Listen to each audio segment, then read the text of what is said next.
You know what is genuinely wild about Australian property in 2026? The median house price in Sydney just crossed $1.2 million. Melbourne is over $1 million. Brisbane is pushing 900,000.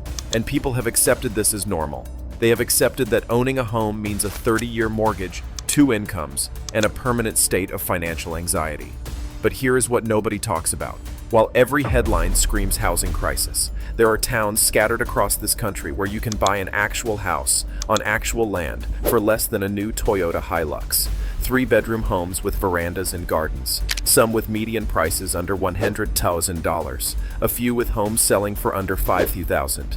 I spent weeks going through council records, property listings, census data, and community boards.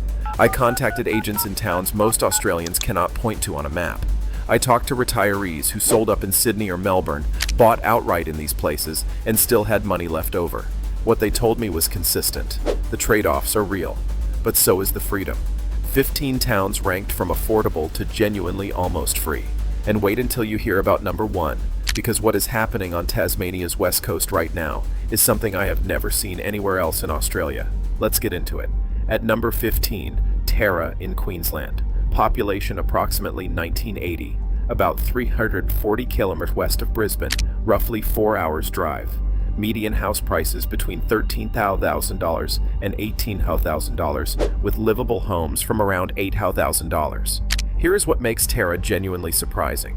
This is a functioning agricultural town in the Western Downs with schools, a medical center, and an Olympic-sized pool. The coal seam gas boom brought infrastructure in the 2010s. The boom cooled, but the infrastructure stayed. You hear screen doors clapping, a ride-on mower somewhere behind a hedge, magpies arguing over territory. Not much else. I spoke with a retired couple in their mid-60s who moved from the Gold Coast, sold their unit for $48,000, bought a 4-bedroom weatherboard for $125,000, banked the rest. Monthly outgoings approximately $1,400 to $1,800. The trade-off is distance, 4 hours from Brisbane.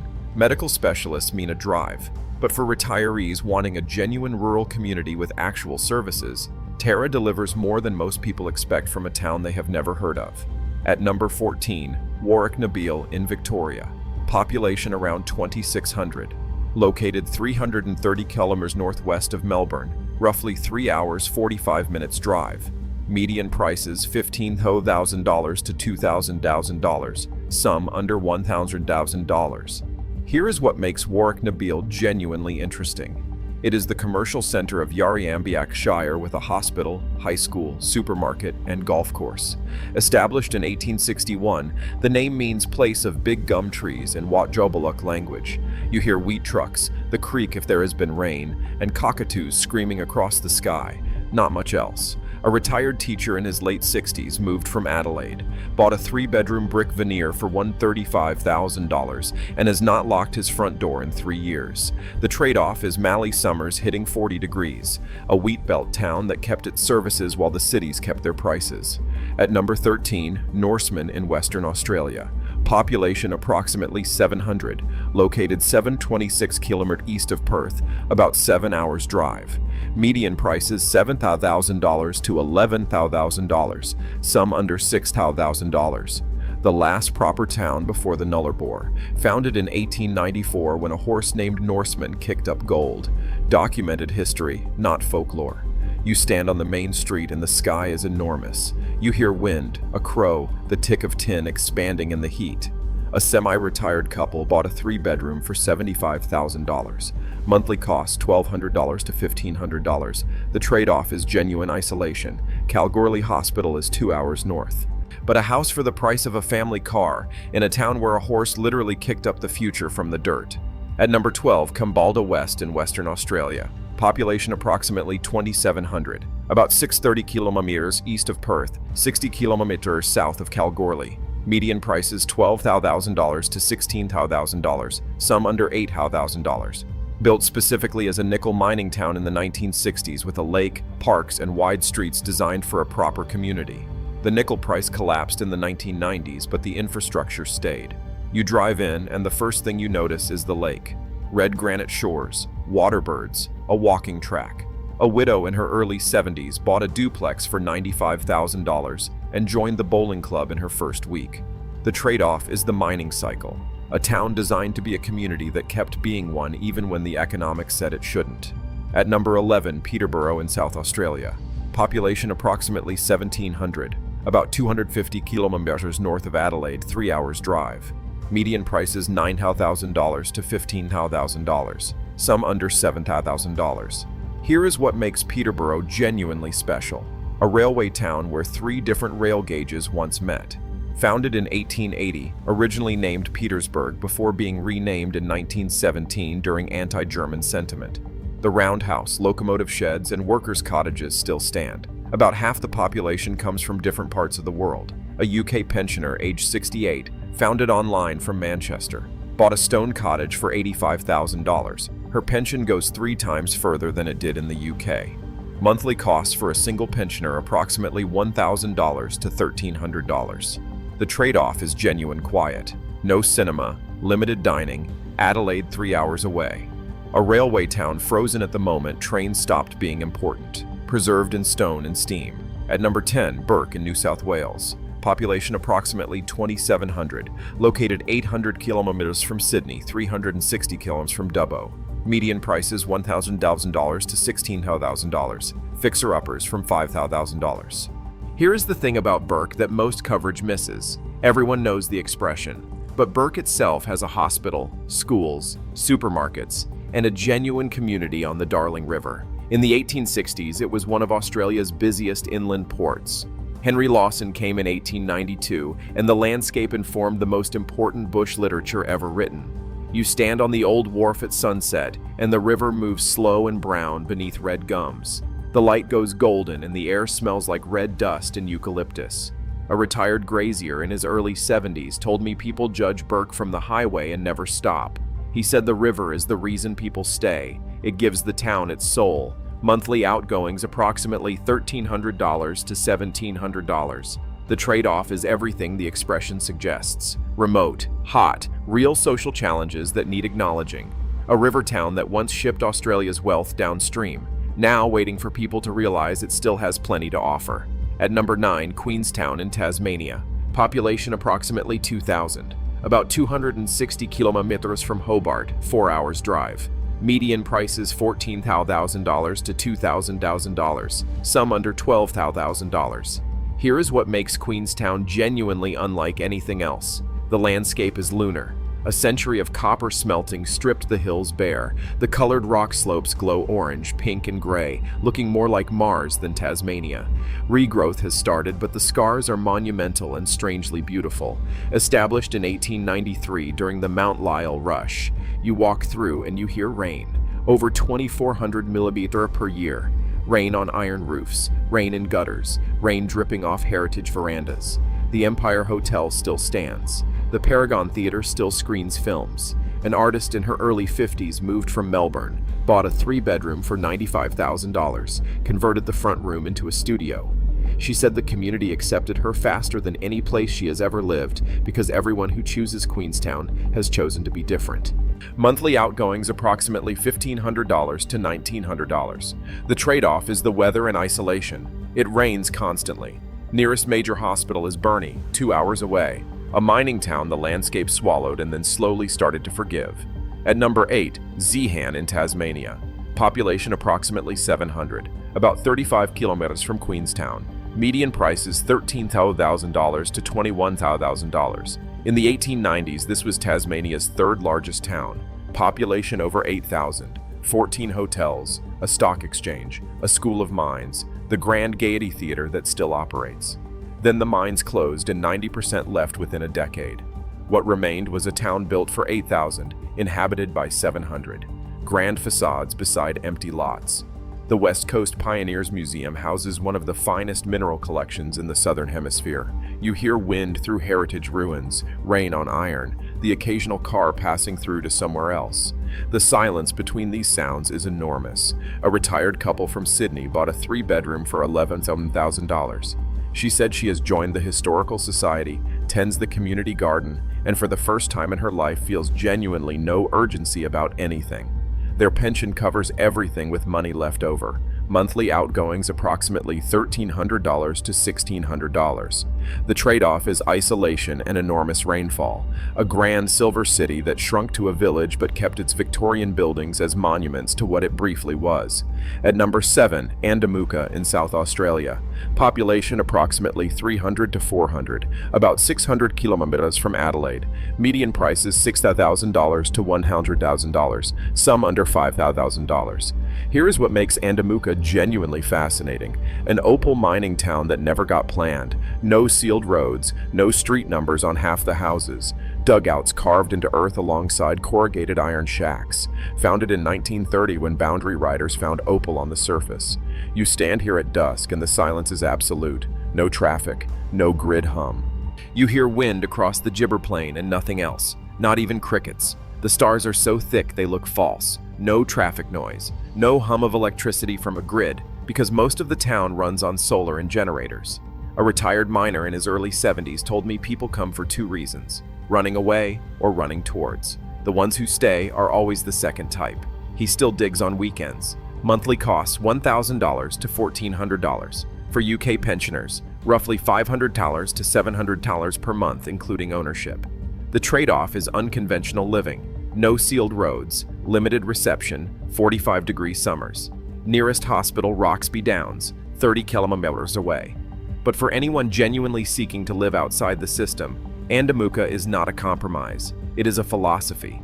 A town that was never properly planned, where people carved homes from the earth and kept finding treasure. At number 6, Mount Isa in Queensland. Population approximately 18,000, about 1830 kilometers from Brisbane. Median price is $1,000 to $2,000, some from $6,000. Here is the thing about Mount Isa. For a town that far from anywhere, it has everything.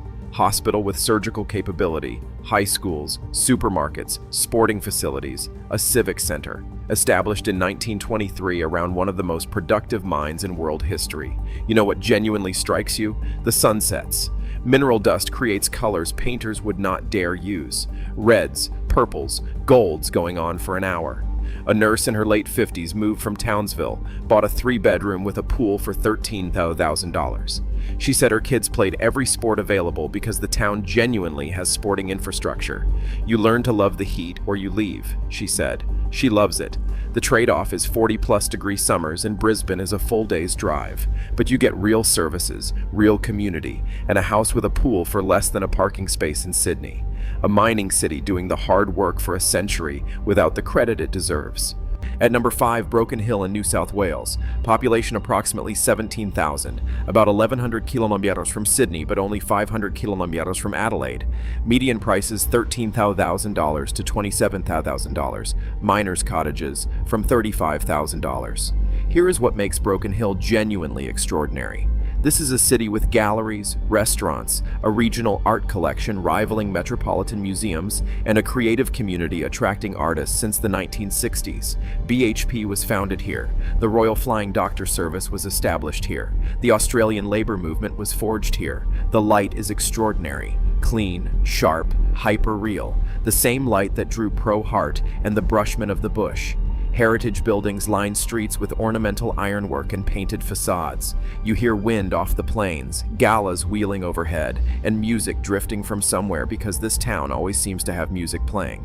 A retired Sydney couple sold their Inner West apartment for $78,000, bought a Heritage 4-bedroom for $22,000, banked $56,000. She told me they spend mornings at galleries, afternoons in the garden, and evenings watching the light change across the plains. She said they genuinely could not understand why they waited so long. He volunteers at the Heritage Center and says he has never felt more useful. Heritage cottages needing work start from $35,000. Renovated homes run $13,000 to $23,000. Monthly costs approximately $1,500 to $2,000. Adelaide is accessible for specialist appointments. The trade-off is distance from Sydney, though Adelaide is closer. But genuinely, Broken Hill is the entry most people should look at first. It has the services, the culture, the community, and the character that most affordable towns lack. A mining city that became an art city, still waiting for Australia to notice what it always had. At number 4, Coober, Pedy in South Australia. Population approximately 1,500 to 2,000, about 846 kilometers from Adelaide. Median prices $6,000 to $15,000. Dugouts from $4,000. Here is what makes Coober Pedy genuinely like nowhere else on Earth. People live underground. Homes carved into sandstone maintaining 22 to 24 degrees year-round. Above ground, summers exceed 45 and have hit 50. Founded in 1915 when a teenager found opal. The name comes from Aboriginal words Kupa Piti, meaning white fella's hole. The town still produces the majority of the world's gem-quality opal. The golf course has no grass. Players carry artificial turf and use glow-in-the-dark balls at night. No lawns, no gardens. The landscape is genuinely extraterrestrial. Red desert punctuated by thousands of mine shafts and mullah keeps. Mad Max Beyond Thunderdome, Pitch Black, and Red Planet all filmed here. You hear wind through mine shafts, creating a low whistle that residents say they stop noticing after a month. Underground, the silence is absolute. A retired miner in his mid-70s told me it is the most honest place he has ever lived. No pretension. He said he found his best stone 15 years ago, a black opal worth enough to retire on. He did not retire. He said the digging is not about money anymore. It is about the next morning and the possibility the earth still has something to show you. Monthly costs $1,200 to $1,800. The trade-off is dangerous heat, expensive water, and Adelaide 8 hours away. But for the right person, genuinely the most extraordinary place to live in Australia. An underground town where people still dig for treasure, and sometimes they find it. At number 3, Silverton in New South Wales. Population approximately 50, about 25 kilometers from Broken Hill. Prices range $3,000 to $2,000 when properties rarely trade. Here is what makes Silverton genuinely extraordinary. You have seen this town, you just did not know it. Mad Max 2 was filmed on the surrounding plains. Priscilla, Queen of the Desert. The Silverton Hotel appeared on the Australian $10 note. Founded in 1883 with 3,000 residents who left almost overnight when Broken Hill's deposits proved richer. 50 people remain. Original stone buildings stand in desert light, some restored, some in dignified ruin. Artists moved in during the 1960s. Several galleries operate from miners' cottages. You stand in the main street at sunset and the stone buildings glow in the last light. Shadows stretch across red earth. The silence is so complete you hear blood in your own ears. Then stars appear and the Milky Way sits overhead like a second sky. No light pollution, no sound pollution, just desert, stone, stars. An artist in her early 60s has lived here 18 years. She moved from Sydney after a divorce and never went back. She told me the first week she could not sleep because the silence was so unfamiliar. After a month, she could not understand how she had ever slept with noise. She said Silverton teaches you what you actually need versus what you have been told you need. The answer is almost nothing. Her annual expenses are less than what she used to pay in rent alone. The trade-off is 50 people as your world. No shops except the pub. No medical facilities. Power is solar and generator. But a silver town preserved by desert, artists, and a famous pub that serves cold beer at the edge of forever. At number 2, Menindee in New South Wales. Population approximately 500, about 110 kilometers from Broken Hill, on the Menindee Lakes. Prices range $2,000 to $12,000, livable homes under $5,000. Here is what makes Menindee genuinely one of Australia's most undervalued places. The Menindee Lakes are the largest freshwater system in New South Wales. When full, pelicans gather in thousands. Bourke and Wills set out from here in 1860. You stand at the lake edge and red earth beaches run down to blue water extending to the horizon. The sky is enormous. Pelicans drift in formations. Fish jump. You hear water lapping at red sand, bird calls echoing across the lake, and wind through river red gums that have stood for centuries. In a country that fights over water, this place sometimes has too much, and sometimes none at all. A retired fisherman in his late 60s has lived here 22 years. He bought his house for $35,000, spends mornings on the water, afternoons in the garden, total monthly expenses under $1,100. He told me people look at drought photos and think this place is dying. What they do not see is what happens when the water comes back. He said when the lakes fill, this is genuinely the most beautiful place in New South Wales, and he will argue that with anyone. The trade-off is water uncertainty. When drought hits, the lakes dry completely. The town's future is tied to the Murray-Darling Basin, Australia's most contentious environmental issue. But for anyone wanting a house on a lake for less than a month's rent in Sydney, Menindee is waiting. An outback lake town where Bourke and Wills began their fatal journey. Now a place where people begin a different kind of life entirely. And at number 1, the west coast of Tasmania, specifically Rosebery. Population approximately 900, about 300 kilometers from Hobart, 130 kilometers from Devonport. Median prices $1,000 to $18,000, some under $8,000. Here is why this is number 1, and it is not just about the price. This is the last genuinely affordable region in Australia where you get everything. Heritage towns, World Heritage wilderness, functioning community, cool climate for year-round gardening. Established in 1893 to service a silver and gold mine that still operates nearby. You drive in through the Tarkine, one of the largest temperate rainforests in the southern hemisphere. The air smells like wet eucalyptus and ancient earth. The Stitt River follows you everywhere. You hear water constantly. Bellbirds, currawongs, the distant hum of a mill, not much else. Weatherboard miners' cottages with iron roofs, many beautifully restored by people who moved here because they could afford to renovate without a mortgage. A retired Melbourne teacher bought a cottage for $92,000, renovated for $25,000. Total $117,000. Owns outright with money in the bank. She told me the first winter she thought she had made a terrible mistake. Then spring came. She walked the Montezuma Falls track, stood at the base of a waterfall taller than a 10-story building, completely alone, and cried because she had worked her entire life and never felt what she felt in that moment. She has never considered leaving. A UK couple in their late 60s sold their semi in Lancashire for £18,000, bought a 4-bedroom for $13,000 Australian, and started a bed and breakfast with the rest. They told me their English friends think they are mad. They said they wake to mountain views, walk to the river before breakfast, and spend weekends exploring wilderness most of the world does not know exists. Monthly outgoings approximately $1,400 to $1,900. The trade-off is the weather. Let me not sugarcoat this. Over 2,000 millimeters of rain per year. It rains sideways for weeks. Roads close with snow. If you need sunshine, you will be miserable. But here is what the trade-offs buy you. A home you own outright for less than a new car in the city. World Heritage wilderness on your doorstep. Air so clean it tastes different. And a pace of life your grandparents would recognize because it genuinely has not changed. A mining town at the edge of a rainforest, preserved entirely by the weather that keeps most people away.